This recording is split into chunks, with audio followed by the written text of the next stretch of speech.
Hello guys, দেখো আমরা এখন চারটায় এসে গেছি। আমরা টেপো করে আসছি তো প্রচণ্ড খিদে পেয়েছে, তার জন্য দেখো বিস্কিট আর চা অর্ডার করেছি। টোটোয় বসে বসে খাচ্ছি। টেস্টি বলবো না, খিদে পেয়েছে তাই। তো চাটা দেখি কেমন বানায়। এখানে একটা চায়ের দোকানে দাঁড়িয়েছি, এখানে আসো দেখো আমি সেটআপটা করেছি।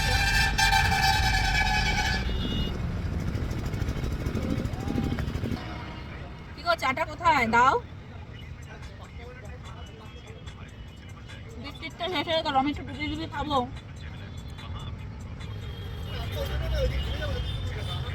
আমাকে দেখে একদম ভয় পেও না, আমি তোমাদের কোনো ক্ষতি করতে চাই না। বাঙালি যাচ্ছে, আমি তোমাদের সঙ্গে ভিডিও করবো বলেই এগারোটা বেশি গেছি। আমার চা চলে এসছে, হয়েছে আমার। আমি চা দিয়ে ডুবি খাবো বলে বসে রইলাম।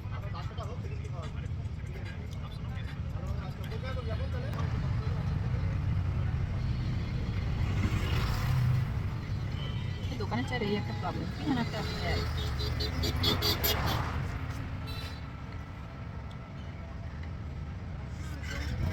তো আমরা এখন কোথায়, এটা চোরা না তো পেছনে দেখো আমি একাই বসেছি, আর সামনে আমার লাগেজ, এই জন্য আমি সামনে এগোতে পারছি না। আর লাগেজের ওপর আমি আমার ফোনটাকে রেখেছি, কারণ আমার একটাও ভালো ক্যামেরাম্যান নেই। তো চলো টাটা, বাড়ি যাওয়ার কাজ আছে। এরকম দেখো বাজার করে এলাম, তো এখন আমরা কৃষ্ণপুর থেকে বাজার করলাম।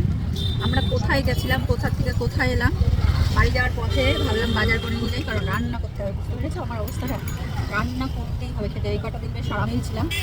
তো আমি কিনেছি দেখো টমেটো, গাজর, বিট, তারপরে স্যালাডের সব আমার স্যালাড বানাতে হবে, আর সিম, আর বর গেছে মাছ আনতে, মাছের ঝোল। বলেছি মাটন নিতে, বললো মাটন নাকি 300 আছে যেখানে আমরা নিই, 300 মাংসতে হবে না, ওই জন্য মাছও হবে। দেখি মাটনটা যদি একটু এদিক ওদিক করে ম্যানেজ করা যায়।